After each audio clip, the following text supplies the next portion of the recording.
El Señor les guarde, mis hermanos, y en esta oportunidad vamos a estar desarrollando un tema muy interesante, ya entrando en las últimas 3 semanas de este plan. Vamos a desarrollar el tema acerca del mensaje de Dios a las iglesias en Apocalipsis, esas iglesias ubicadas en el Asia Menor. Estos mensajes tienen una particularidad muy interesante que es el Señor mismo escribiendo, ¿verdad? Él manda al apóstol Juan a que escriba estas cartas y él se las envía. Y estas cartas tienen una estructura parecida a todas, las 7 cartas. Siempre comienzan con la descripción del remitente, que es el mismo Señor, destacando una serie de atributos y características que no hacen más que resaltar y afirmar la autoridad de la procedencia de esa carta. ¿Okay? Luego viene una descripción de la situación de la iglesia, la exigencia de parte de Dios de lo que Él desea de esa iglesia y finalmente las recomendaciones finales a cada una. Fíjense que son 7 iglesias que estaban ubicadas en esa área, 7 iglesias mayoritariamente gentiles, y donde Dios deja una lección muy importante porque es un mensaje que tiene una vigencia para el día de hoy. El Señor abordó temas que estaban en ese momento afectando a las diferentes iglesias de esa región, pero nos dejó un mensaje para el día de hoy, algo vigente. Fíjense otro detalle bien interesante de estas cartas, es la forma como fueron escritas, el lenguaje en el cual fueron escritos. Estas cartas tienen un lenguaje, podríamos decir que como en clave, o sea, un lenguaje figurado, muy trabajado, y que tiene una particularidad bien puntual, que es que todos los términos que se usaron en estas cartas eran acerca de situaciones y cosas que los destinatarios conocían perfectamente. Todo el lenguaje, las figuras, los ejemplos que usa el Señor cuando escribe estas cartas a estas iglesias, son estos elementos muy bien conocidos por cada uno de ellos. Y vamos en el transcurso, en la medida que vamos a estar exponiendo cada uno de estos mensajes, vamos a darnos cuenta de esto con mucha precisión. Entonces vemos que este libro de Apocalipsis, ¿verdad?, comienza contando una visión que tiene el apóstol Juan acerca de las cosas celestiales, ¿verdad? Él ve a Jesús y eso fue tan impactante, hermano, que él dice que cayó como muerto. Él dice, cayó medio muerto. Caí medio muerto, dice el apóstol. Y es interesante esto porque muchas veces nosotros oímos a personas decir que han visto la gloria de Dios, que han visto a Jesús. Y a ninguno se oye diciendo con humildad cómo cayeron o cómo quedaron, sino que más bien como un espíritu de suficiencia, se hacen ver como personas que no sufrieron en ningún momento algún problema por el hecho de ver a Dios. Y vemos que en la Biblia todos los que tuvieron ese tipo de experiencia terminaron, bueno, vemos a Daniel diciendo que terminó enfermo, Vemos al pueblo de Israel diciéndole a Moisés, no, no hable, que no hable con nosotros el Señor, habla tú con él, porque estaban espantados. Cuando Jesús le dice a aquellos hombres que fueron a buscarlos en Getsemaní, que eran como 600, 500 hombres, yo soy, y ellos caen hacia atrás. Bueno, es una pequeña reflexión acerca de esto que dice Juan acá, que él cayó medio muerto cuando vio esa visión. Bien, vamos a entrar en tema porque es un poquito largo. Hoy vamos a ver el mensaje a las tres primeras iglesias. Y la primera iglesia que conseguimos es la iglesia de Éfeso. Apocalipsis 2, del 1 al 10 dice, escribe el ángel de la iglesia de Éfeso, el que tiene las 7 estrellas en su diestra, el que anda en medio de los 7 candeleros de oro, dice esto. ¿Ves cómo se describe el Señor Jesús? Yo conozco tus obras, le dice el Señor a la iglesia de Éfeso, tu arduo trabajo y paciencia, y que no puedes soportar a los malos, y has probado a los que dicen ser apóstoles. Parece que esto de los apóstoles como que también en esa época había gente que se quería hacer pasar por apóstoles. Y porque dice, y has probado a los que dicen ser apóstoles y no lo son, y los has hallado mentirosos, imagínense. Y has sufrido y has tenido paciencia, le dice el Señor a la iglesia de Éfeso. Y has trabajado arduamente por amor de mi nombre, y no has desmayado. Pero tengo contra ti que has dejado tu primer amor. Recuerda, por tanto, de dónde has caído. Imagínense, de dónde has caído. O sea, que esta iglesia estaba en un sitial y cayó por no guardar ese primer amor. Arrepiéntete y haz las primeras obras. Vuelve a hacer las cosas que antes hacías. Esas cosas buenas que antes hacías en ese primer amor. Pues si no, o sea, si tú no lo haces, vendré pronto y quitaré tu candelero de su lugar, si no te hubieres arrepentido. Pero tienes esto, que aborreces las obras de los nicolaitas, las cuales yo también aborrezco. El que tiene oído, oiga lo que el Espíritu dice a las iglesias. Al que venciere, le daré a comer del árbol de la vida, el cual está en medio del paraíso de Dios. Vemos claramente aquí cómo lo que hablábamos de la estructura de la carta se da perfectamente.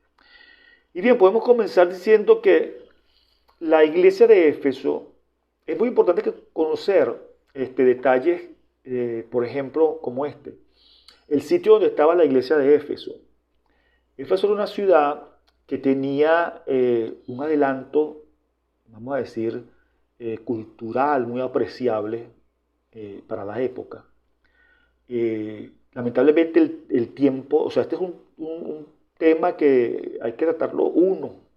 O sea, cada iglesia deberíamos verla en una o dos predicaciones, pero por cuestiones de tiempo de este plan vamos a hacerlo bien resumido. Entonces vemos que la iglesia de Éfeso ellos vivían en una ciudad que era bastante avanzada culturalmente, económicamente, era una ciudad próspera, ¿verdad?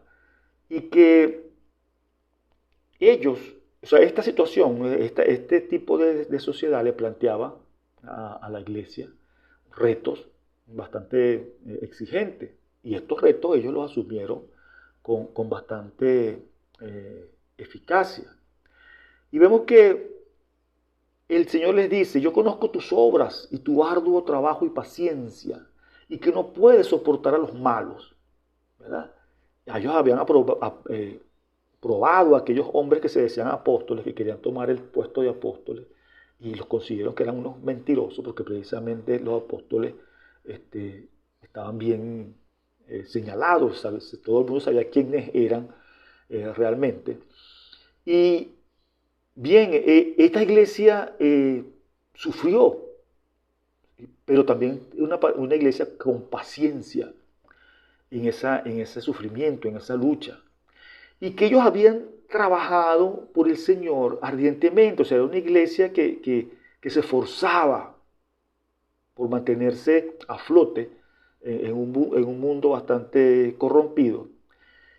Y fíjense que el Señor exalta o destaca esas cosas positivas. El Señor le llama, deja en claro que ellos tenían cosas muy positivas y que Él apreciaba eso, o sea, por lo menos tomaba en cuenta el hecho de que ellos se habían comportado de esa manera.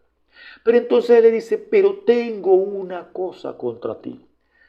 Un detalle bien interesante. Fíjense que el Señor le destaca varias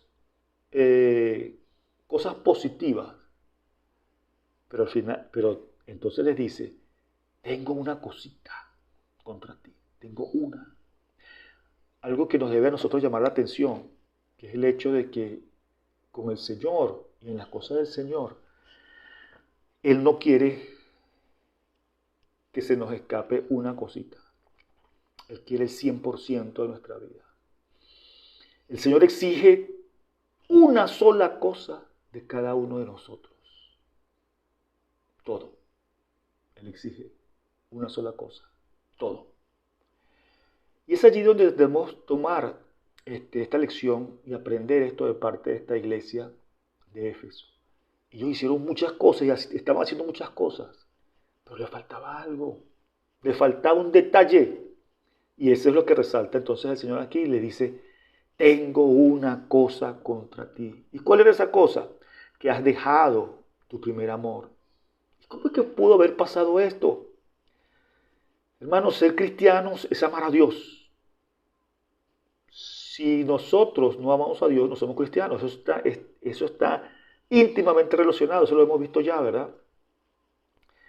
Y vemos que esta iglesia, en ese celo y en esa disciplina, en ese conocimiento que tenían del Señor, habían caído en una práctica, una ortodoxia fría, en un practicar cosas y hacer cosas para el Señor. Pero tenían un problemita, faltaba el amor. Dice la palabra que porque el amor es de Dios. Todo aquel que ama es nacido de Dios y conoce a Dios. El que no ama no ha nacido o no ha conocido a Dios, porque Dios es amor. Fíjense un detalle interesante que el Señor les pide a ellos que vuelvan a ese primer amor. Y fíjense en esto también, ellos hacían muchas cosas positivas, y el Señor las destacó. El Señor les aprueba que ellos estaban haciendo muchas cosas buenas, pero faltaba amor. Y esto nos puede llevar a 1 Corintios 13. Recuerden cuando el apóstol llama la atención a los corintios y les dice que ellos pueden hacer muchas cosas, pero maravillosas, pero si no tienen amor, nada eran. Ellos podían entregar su cuerpo incluso para ser quemados. Podían hacer grandes cosas, pero simplemente eran un perol que sonaba, o sea, un címbalo que retiñe, una campana que resuena. Más nada. Eso era lo que iban a hacer si no tenían amor. Sabemos que Él es tan importante. ¿Por qué, hermano? Porque es la motivación, el amor. Porque si yo amo al Señor, yo voy a actuar como Él establece que amemos. Entonces, es el Señor, ese novio reclamándole, ese esposo reclamándole a la novia, que debía volver a esas obras primeras, que debía volver a hacer las cosas con la motivación real. Fíjense, hay un detalle bien interesante en la palabra, porque esto a veces es una excusa para muchos para no hacer las cosas, porque se van al otro extremo de entonces, no, lo importante es el amor, no hagamos nada, y se excusan en esto. No, eso es religiosidad. Y hablan mucho, usted lo ve hablando de los fariseos y bueno, condenan a los fariseos y resulta que, si bien es cierto, muchos fariseos estaban equivocados porque estaban tomando las palabras de una manera muy errada, pero muchos de ellos conocieron al Señor, muchos de ellos reconocieron a Jesús y le siguieron y les costó, bueno, muchos problemas, pero vieron a Jesús porque conocían la verdad. Y fíjense en una oportunidad que hay unos fariseos que se acercan a Jesús y Él les dice, ustedes diezman la ruda, el eneldo y el comino. O sea, ustedes hacen todo tan perfecto lo que dice la ley, o por lo menos no lo que decía la ley, sino los ritos y los procedimientos los hacían tan perfectos, pero se olvidaban de la justicia, el amor, la verdad. Entonces el Señor Jesús les dice, es necesario que sigan haciendo o que hagan esto sin dejar de hacer lo otro. ¿Qué quiere decir? Si el Señor le está diciendo sin dejar de hacer lo otro es porque ese otro no era algo malo, era algo que debían hacer. ¿Qué quiere decir? Que ellos debían entender, conocer, guardar la palabra, pero también ponerla en práctica. No solamente en las partes rituales, sino también que ellos debían amar a su prójimo, ellos debían obedecer al Señor como es. ¿Estamos claros? Entonces muchas veces pasa esto, que nos centramos en cumplir y hacer diferentes cosas, pero la palabra no está haciendo vida en mi vida. No se está reflejando esa palabra en mí. Y es entonces lo que le reclama a la iglesia de Éfeso. Ah, muy bien, iglesia de Éfeso, están haciendo esto, esto y esto. Pero tengo contra ti una cosita, que es que has dejado ese primer amor. Has dejado esa entrega primera. Y fíjense un detalle bien interesante, hermano. Muchas veces esto lo vemos. Y hay hermanos que dicen, ah, no, pero ese es fulanito, ah, no, pero es que él anda en el primer amor. Y lo decimos como que si eso fuera algo malo. Y lo decimos como que si, ah, no, eso es una cosa para los nuevos, andar en el primer amor. Fíjense cómo el enemigo engaña. Hermano, nosotros nunca debemos dejar de andar en ese primer amor. Nosotros debemos andar en el primer amor todo el tiempo. Ese amor hacia el Señor. Y hemos tergiversado ese término para hacerlo ver como les estoy diciendo, como si fuese un defecto o como si fuese una virtud nada más de aquellos que están comenzando en los caminos del Señor y que suena así como que no, ya al tú alcanzar cierta madurez sale. No, hermanos, es una terrible mentira y un terrible engaño del enemigo. Todos, hermanos, todos nosotros debemos andar en ese primer amor, porque si no, ¿qué va a pasar? El Señor le dice a la iglesia de Éfeso, quitaré tu candelero. O sea, te vomitaré de mi boca, te sacaré, te expulsaré. No eres mío. Tienes que andar en el primer amor. Tenemos que recuperar eso, hermano. Todo el tiempo. ¿Y cuál es ese primer amor? El Señor les aclara aquí. Vuelve a las obras primeras. O sea, ellos habían dejado de hacer una serie de cosas que expresaban ese primer amor hacia el Señor, ese fervor, ese amor, esa dedicación, el sentido de que todo lo tienes que hacer con amor. Fíjense que el Señor les dice que ellos hacían grandes cosas, pero no las estaban haciendo con amor. Ahí está el detalle. Y es la urgencia del Señor haciéndoles el llamado para que se arrepientan, para que vuelvan a su camino, para que vuelvan a Él, a ese amor inicial, ¿verdad? Que ellos habían descuidado y de donde ellos habían caído. Juan 13:55 dice, en esto conocerán que todos sois mis discípulos, si tuviereis amor los unos con los otros. Sigue la segunda iglesia, el mensaje de la segunda iglesia es a la iglesia ubicada en Esmirna. Y dice la palabra del Señor, y escribe el ángel de la iglesia en Esmirna, el primero y el postrero, el que estuvo muerto y vivió, dice esto. Fíjense cómo habla el Señor. O sea, el alfa y el omega, el eterno, el que siempre vive, el que estuvo muerto y vivió, o sea, el que resucitó, resucitó de los muertos para darnos salvación. Él le dice a la iglesia de Esmirna, yo conozco tus obras, tu tribulación y tu pobreza, pero tú eres rico. Y la blasfemia de los que dicen ser judíos y no lo son, sino sinagoga de Satanás. No temas en nada lo que vas a padecer. He aquí el diablo echará a algunos de vosotros a la cárcel para que seáis probados y tendréis tribulación por 10 días. Sé fiel hasta la muerte. Yo te daré la corona de la vida. El que tiene oído, oiga lo que el Espíritu dice a las iglesias. El que venciere no sufrirá muerte, daño en la muerte segunda. Fíjense, Esmirna era una ciudad que era conocida por su belleza, era una sociedad muy desarrollada, lo que era en el campo de la ciencia y las medicinas. Era una ciudad que el Imperio Romano contaba con una lealtad hacia de ellos, bueno, muy grande. Y eso derivaba en un culto extremo a la figura del César. Por eso esta razón de que, porque recordemos que hemos hablado acerca de que el César era considerado como un dios y esta gente, bueno, tenían un culto prácticamente muy grande hacia este hombre. Y eso les acarrió problemas a la iglesia cristiana, porque recordemos que la iglesia cristiana decía Jesús es el Señor, no el César.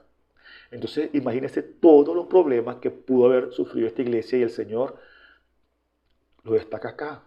El Señor le dice, veo que has tenido problemas, que sufres, que eres pobre, pero eres rico. ¿Cómo es eso? Bueno, vamos a verlo. Fíjense, esta carta fue enviada por Juan 50 años apenas de la muerte de Juan. Pudo haber pasado unos 45, 43 años, 40 y tantos años de que ellos hayan recibido esa carta. ¿Qué sucede? Policarpo, que era el pastor de la iglesia de Esmirna, se negó a adorar al César. Fue metido a la cárcel, fue agredido y por fin fue muerto, hermano. Este hombre lo enterraron vivo por amor al Señor, por no dar adoración al César. Lo enterraron vivo y este hombre muere. Es por eso que el Señor entonces les dice que él conocía bien todo el esfuerzo que ellos estaban haciendo, cómo se habían cuidado. Y fíjense un detalle interesante, que acá el Señor no reclama nada. O sea, esta iglesia era una iglesia firme, poderosa, que daba testimonio, pero estaba sufriendo y era una iglesia pobre. Económicamente ellos no tenían nada. ¿Por qué? Porque esa misma situación de ellos, del ser cristiano, les impedía accesar a muchas cosas. Era una iglesia pobre, económicamente hablando pobre, pero el mismo Señor les dice, pero eres rico. Imagínense, el Señor sabía que ellos eran ricos. ¿En qué? En Él, en su presencia. Eran ricos. Ellos habían hecho tesoros en el cielo, hermano. La palabra es clara cuando nos enseña a hacer y nos demanda hacer tesoros en el cielo. Esta iglesia pudo haberse acomodado a la sociedad de ese entonces y ser rica económicamente. Si ellos hubiesen negado al Señor y hubiesen inclinado al César. Se hubiesen inclinado a seguir la corriente del mundo, a ser prósperos. Pero ¿hubiesen tenido la bondad del Señor? No. Precisamente acá el Señor elogia a esta iglesia por ese hecho. Ellos estaban sufriendo por parte del imperio porque ellos estaban siguiendo al Señor. Y fíjense que el Señor destaca esto y les advierte que van a venir más problemas, imagínense. O sea, ellos estaban en una situación difícil. O sea, en ese momento, imagínense, en ese momento ellos estaban sufriendo persecución. Y estaban pasando muy dura. Y quizá nosotros, pensando si estuviéramos en ese sitio, en ese momento, y nos dicen, mire, llegó una carta del apóstol Juan de parte de Dios. Pues muchos pensarán, listo, no, se acabó, listo. Ya se acabaron los problemas. Todo va a estar bien, como dice la gente. Todo va a estar bien. Hermano, y lo que venía en la carta era peor. Claro, el Señor destacando esa característica de esa iglesia, que era una iglesia que estaba sufriendo, pero se mantenía su testimonio. Y sin embargo el Señor le dice, falta tiempo, hermano. Porque le dice, sufrirá por 10 días, pero no eran 10 días. Recuerden que incluso el pastor muere 50 años después. O sea, esta iglesia sufrió persecución todo ese tiempo. Pero, hermanos, eran ricos en el cielo. Estos hermanos iban a gozar de la gloria del Señor.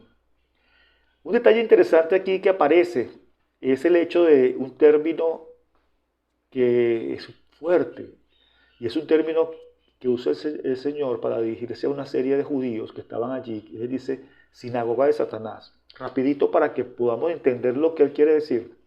La sinagoga fue una institución que apareció dentro del judaísmo en el periodo posexílico, cuando ellos son mandados a Babilonia, el templo es destruido, se forman unas reuniones o reuniones en ciertos sitios, en unas edificaciones que ellos destinaron para reunirse y leer la ley, porque como desaparece el sacrificio, había desaparecido el sacrificio en el templo, ellos comenzaron entonces a reunirse y vieron como sustituto de ese culto el hecho de reunirse a leer la palabra, a leer la ley, a adorar y a interpretar la palabra. Entonces se forman lo que llaman las sinagogas, y eso era una instituciones muy importantes para el judaísmo y también fueron muy importantes para el cristianismo. ¿Por qué? Porque los judíos conversos comenzaron a reunirse en esas sinagogas y fue beneficioso para la expansión del cristianismo al comienzo.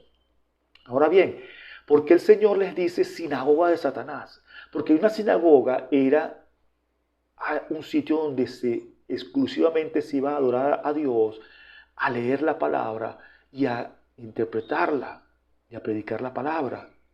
Entonces, ¿cómo es que el Señor les dice sinagoga de Satanás? Porque estos judíos que iban a esas sinagogas se unieron con el Estado para perseguir a la iglesia del Señor. Entonces allí donde el Señor les dice, son una sinagoga de Satanás. Hermanos, hoy muchos centros de reuniones que se hacen llamar o decir cristianos son centros y sinagogas de Satanás. ¿Por qué? Porque han pervertido el verdadero culto. Le han quitado a Dios del centro, han quitado la palabra del centro, han quitado la adoración real, poniendo a artistas a recibir la adoración que es de Dios, la reciben ellos, porque la admiración que causan y lo que hacen precisamente es eso, no dirigir, como decía el salmista, a la congregación, a la adoración, sino exhibir sus cualidades y rendirle culto a un Dios que no existe porque cantan cosas que no son bíblicas. Y así por el estilo. O sea, estas sinagogas dejaron de ser, las sinagogas que el Señor acá se refiere, dejaron de ser o dejaron de tener el sentido para el cual habían sido hechas y se convirtieron en sinagogas de Satanás. Asimismo hoy hay lamentablemente centros donde se habla y donde se dice que son cristianos, pero cuando usted va a un servicio, un culto de esos, ve realmente que la palabra de Dios no está. Este es el pensamiento humano de motivaciones y ese tipo de cosas. La adoración no está porque hay cantos muy bonitos y con producciones profesionales, pero no está la adoración a Dios. Y mucho menos está la predicación de la palabra, porque se para un hombre ahí a dar consejos sobre todas las cosas que pudieran ser buenos en otro aspecto, en otro sitio, en otro auditorio, pero no un auditorio donde se diga que es para la gloria de Dios. Estos son sinagogas de Satanás. Hoy tenemos eso dentro de la iglesia, lamentablemente. Fíjense, al final el Señor en la carta les dice a estos hermanos, a la iglesia de Esmirna, les dice que ellos no debían temer en nada lo que ellos iban a padecer. Y nosotros podríamos preguntarnos, pero bueno, ¿cómo es que le vas a decir a una gente que está sufriendo que no debían temer cuando ellos sabían lo que era sufrir y ahora iban a seguir sufriendo, ¿verdad? Y dice, ¿cómo es que no voy a temer en una tribulación y una persecución que los podía llevar a la muerte? El Señor, pienso que estaba recordando lo que Él les había dicho cuando estuvo acá en la tierra, y yo creo que la iglesia de Esmirna conocía bien lo que se le estaba diciendo. Recordemos Marcos, cuando dice, Mateo dice, no temáis a los que matan el cuerpo, y después nada pueden hacer. O sea, el Señor sabía y el Señor estaba advirtiendo a ellos, los van a matar, van a sufrir persecución y muerte, pero no les tengan miedo, porque eso es lo único que pueden hacer ellos. El cuerpo, matar el cuerpo. Matar el cuerpo, eso es lo único que pueden hacer. De resto, no pueden hacer más nada. Ustedes van a vivir por la eternidad conmigo. El llamado era, hermanos, a esa iglesia era mantenerse firme. Y ellos podían incluso recibir castigos y daños acá en esta tierra. Pero el Señor los iba a sostener. Los iba a sostener hasta el fin para que ellos pudieran llegar a obtener la victoria final.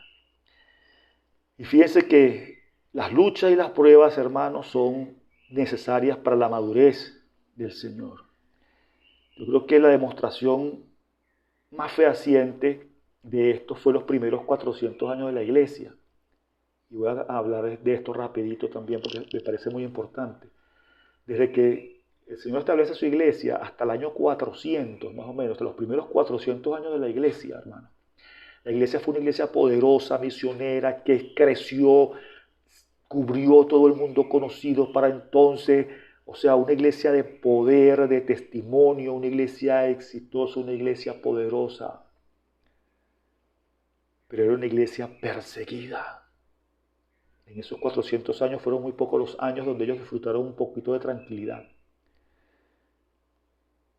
Bastó nada más que llegara un emperador y acogiera a esa iglesia. Y el imperio empezó a seducir a esa iglesia y la hace parte de él para que esta iglesia se perdiera. La iglesia cristiana entonces comienza a disfrutar de una prosperidad económica, política y social y una importancia tan grande y un poder llegaron a adquirir que desde el año 400 en adelante hasta los 1500 en la época de la Reforma, la iglesia se sumergió en el oscurantismo porque dejaron de ser la iglesia brillante que proclamaba la verdad para irse a abrazar a la prosperidad, al bienestar, al poder político y al poder económico, al poder social. Obtuvieron lo que mucha gente anda buscando ahorita, que es el reconocimiento, el estatus, y abandonaron la predicación de la palabra. Entonces esto llevó a que la iglesia se pervirtiera por más de 1000 años. Aunque el Señor en su misericordia mantuvo remanentes victoriosos que llevaron a su iglesia a buen término, como estamos ahora. Finalmente, en esta sección vamos a ver el mensaje a la iglesia de Pérgamo. A la iglesia de Pérgamo, fíjense que el Señor se identifica de otra manera. Y vamos a leer, dice, y escribe al ángel de la iglesia de Pérgamo, o sea, escríbele al pastor de la iglesia de Pérgamo. El que tiene la espada aguda de 2 filos dice esto. ¿Quién tiene la espada aguda de 2 filos? El Señor, la espada que sale de su boca. ¿Y cuál es la espada de 2 filos? Su palabra. Yo conozco tus obras y dónde moras, donde está el trono de Satanás. Pero retienes mi nombre y no has negado mi fe. Ni aun en los días en que Antipas, mi testigo fiel, fue muerto entre vosotros, donde mora Satanás. Pero tengo unas pocas cosas contra ti, que tienes ahí a los que retienen la doctrina de Balaam, que enseñaba a Balac a poner tropiezo ante los hijos de Israel, a comer cosas sacrificadas a los ídolos y a cometer fornicación. Y también tienes a los que retienen la doctrina de los nicolaitas, la que yo aborrezco. Por tanto, arrepiéntete, pues si no, vendré a ti pronto y pelearé contra ellos con la espada de mi boca. El que tiene oídos, oiga lo que el Espíritu dice a las iglesias. Al que venciere, daré a comer del maná escondido y le daré una piedrecita blanca, y en la piedrecita escrito un nombre nuevo, el cual ninguno conoce, sino aquel que lo recibe. Fíjense que el Señor se identifica en esta oportunidad como el que tiene la espada. ¿Por qué? ¿Cuál es la espada? La palabra del Señor. O sea, Él viene, yo tengo mi palabra y mi palabra es la autoridad. Lo que yo digo es la autoridad. ¿Qué estaba pasando en esta iglesia? En esta iglesia estaban dejando a un lado la sana doctrina la palabra de Dios y se estaban desviando hacia otras cosas. A pesar de que ellos, o sea, esta era una iglesia también que estaba pasando por dificultades, ¿verdad? Que ella vivía, fíjense,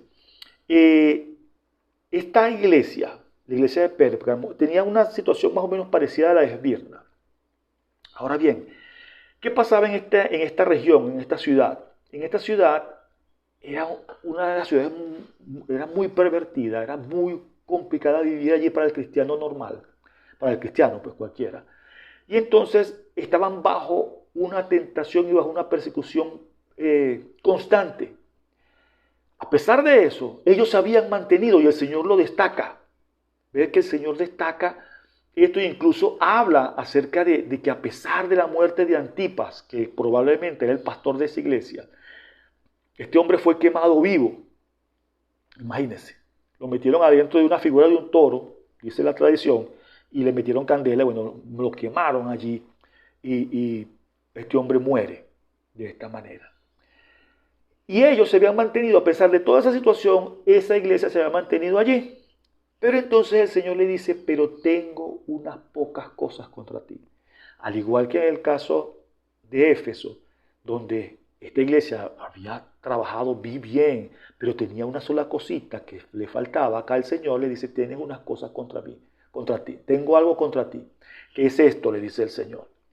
Entonces el Señor de una vez le dice, ustedes tienen a gente dentro de la iglesia que mantienen o sostienen o promueven la doctrina de Balaam. ¿Qué fue lo que hizo Balaam? Recuerden, Balaam por dinero asesoró al rey Balac para que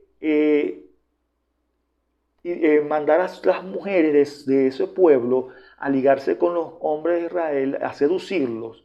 Y eso que trajo como consecuencia que ellas pervirtieron al pueblo de Israel, lo atrajeron, lo sedujeron y los llevó a adorar ídolos y a cometer adulterio. O sea, ese rey usó a las mujeres y ¿por consejo de quién? Por consejo de Balaam.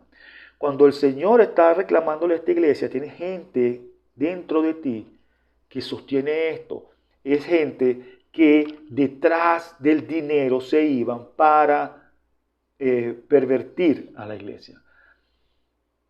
Como les decía, un mensaje de una iglesia a una iglesia en los comienzos de la era cristiana, que hoy también tiene vigencia. ¿Cuánta gente dentro de las iglesias anda con mensajes seduciendo a los cristianos a perseguir las riquezas, a perseguir prosperidad, a perseguir bienestar económico, desorientándolos y alejándolos de la verdadera motivación por lo cual el Señor nos dejó en esta tierra? Nosotros tenemos una sola misión en esta tierra, que es expandir el Evangelio. Y entonces, este tipo de personas que se dice están en la iglesia, usted las ve en las iglesias y se consideran, incluso la gente los considera como tremendos expositores, pero resulta que son hombres que lo que están es desviando a su iglesia en la doctrina de Balaam, siguiendo el amor al dinero. Y fíjense entonces que también el Señor les dice y les reclama que ellos también tenían allí gente, a los nicolaitas. ¿Quién eran los nicolaitas? Los nicolaitas eran los seguidores de Nicolás. Nicolás era un diácono de la iglesia que se desvió y que comenzó a predicar una doctrina de laxitud. ¿Qué es eso? Una doctrina de diluir el evangelio, de permisividad, llevando a la iglesia a prácticas inmorales, bajo el supuesto de que eso era permitido, o de que el evangelio y que el Señor en su amor podía permitir ciertas cosas, de que esa rigidez de la cual hablaban los apóstoles no era tal. Eso es lo que proponía Nicolás. O sea, un evangelio light, un evangelio que no es. Y hoy volvemos otra vez a caer en lo mismo. En cuántos sitios donde se reúne gente que supuestamente es evangélica, que supuestamente es cristiana, ofreciendo un camino que no es el camino angosto, sino el camino ancho, ofreciéndole a la gente paz, tranquilidad, bienestar, que no le va a pasar nada, que van a vivir como andando sobre algodones, que van a tener paz y tranquilidad, que bueno, éxito, que Dios te va a dar éxito, que Dios te va a dar todas las cosas buenas. Hermano, el Señor, ¿qué ofreció? ¿Qué dijo el Señor? En el mundo tendréis aflicción. Confíen, yo he vencido al mundo. O sea, Nicolás ofrecía a su gente ese tipo de cosas, esa doctrina. Y fíjense, el Señor aborrece, el Dios lo dice, yo aborrezco esa enseñanza de esos nicolaitas, de este hombre. ¿Por qué? Porque estaban pervirtiendo su verdad. Entonces fíjense la interesante de la relación que el Señor usa cuando Él comienza y Él se identifica. Él dice, yo, el que traigo la espada de mi boca. O sea, la palabra. ¿Qué estaba pasando? ¿Cuál era el problema de esta iglesia? Que se estaban desviando de la palabra de verdad. Aunque usaban las palabras de verdad, del Señor, la mal utilizaban, la manipulaban, la diluían, la pervertían, la usaban a su antojo, exponiendo ideas personales y no lo que decía la palabra. Veamos entonces que hoy tenemos el mismo problema dentro de la iglesia del Señor, lamentablemente. La iglesia se ha desviado de la palabra, ha puesto la palabra en un lado y se ha adueñado de pensamientos humanos porque eso es cool, eso es chévere. Hermanos, la palabra es viva, eficaz, como espada de dos filos que penetra las coyunturas, rompe las coyunturas, los tuétanos y discierne las intenciones del corazón. ¿Acaso mi palabra no es martillo que rompe la roca y fuego? Dice el Señor. Esa es la palabra. Cuando nosotros administramos la palabra de verdad, la palabra va a producir efectos que a la gente muchas veces no les va a agradar. Y eso lo han visto los pseudo predicadores actuales, y entonces por eso no predican la palabra de verdad. Predican sus pensamientos aderezaditos y adornados con textos bíblicos, porque bastante usan textos bíblicos sacados de su contexto para adornar sus pensamientos, para agradar a la gente. Pero mandarlos al infierno. Es triste. Finalmente el Señor les dice, fíjense algo bien interesante, al que permaneciera, al que fuese fiel hasta el final, yo le daré del maná escondido. Mucha gente cuando leen estos versículos comienzan a buscarle cosas. No, mire, ¿qué es el maná escondido? El Señor, o sea, Él mismo. ¿Quién dijo que yo soy el pan de vida? El que a mí viene, el que de mí come, no tendrá hambre. Más. O sea, Él es el pan que sacia la verdadera hambre, que es el pan de salvación. Es el que da la salvación. Eso es lo que dice el Señor, lo que está diciendo el Señor. Yo les voy a dar de ese maná. ¿Qué le dijo Él a la mujer samaritana?